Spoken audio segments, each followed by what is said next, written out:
look me in the eyes, and I keep you in my heart.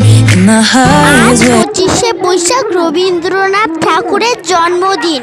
আজকে আমাদের বিদ্যালয়ে রবীন্দ্রনাথ ঠাকুরের জন্মদিন পালন হবে, তাই আমরা সকাল সকাল স্কুলে চলে এসেছি।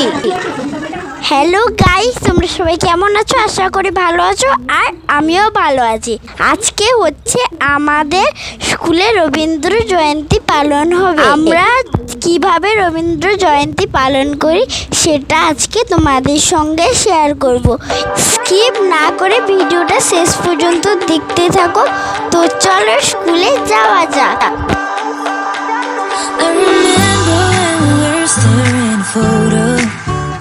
Don't forget.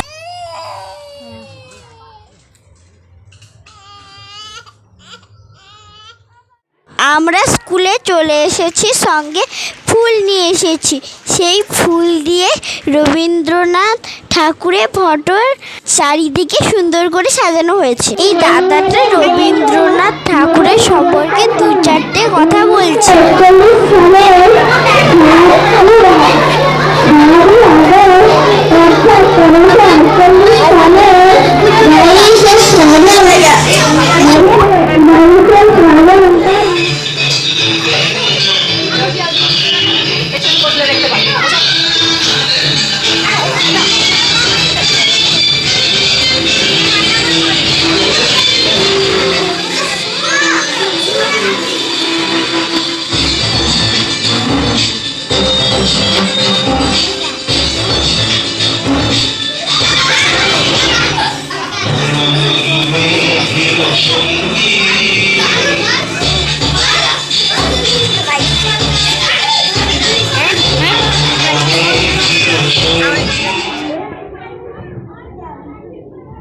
আমি এখন প্রশ্ন কবিতাটি আবৃত্তি করে শোনাবো। দিদিমণি আমাকে একটু বুঝিয়ে দিলেন।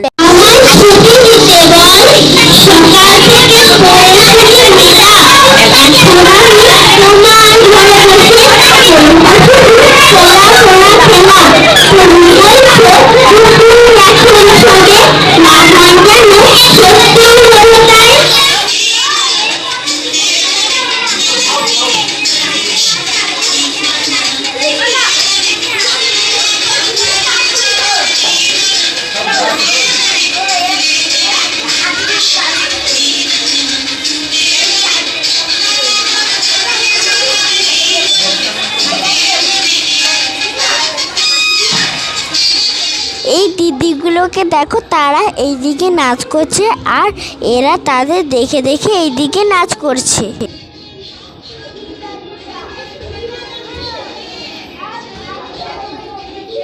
এই নাচটার সাথে সাথে অনুষ্ঠানও আমাদের শেষের দিকে। দিদিমণি আমাদের রবীন্দ্রনাথ ঠাকুরের সম্পর্কে কিছু বুঝিয়ে দিলেন। তার বাবার নাম কি? মহান ঋষি ছিলেন, মানে এত দেব তুল্য মহর্ষি দেবেন্দ্রনাথ। আর মা আর দাদু দ্বারকানাথ ঠাকুর। এটা উচ্চারণ করতে পারছো মানে কি? এরপর আমাদের অনুষ্ঠান শেষ, আমরা সবাই বাড়ি চলে এলাম। ওই দিদিগুলো বাড়ি যাচ্ছে, আর আমি বাড়িতে ঢুকে পড়েছি। বাড়ি এসে আমি একটু পোজ দিয়ে দিলাম, আর মা আমার সব সাজগুলো খুলে দিল। আমার মাথায় খোপা বাঁধা ছিল, এই জন্য আমার প্রচণ্ড লাগছিল। এখন খোপা খুলে দিতে আমার প্রচণ্ড আরাম লাগছে। তো গাইস, আজকে রবীন্দ্র জয়ন্তীটা কেমন লাগলো প্লিজ কমেন্ট করে জানিও, আর একটা লাইক শেয়ার কমেন্ট করে দিও। আজকের মতন এখানেই বিদায় নিচ্ছি, বাই।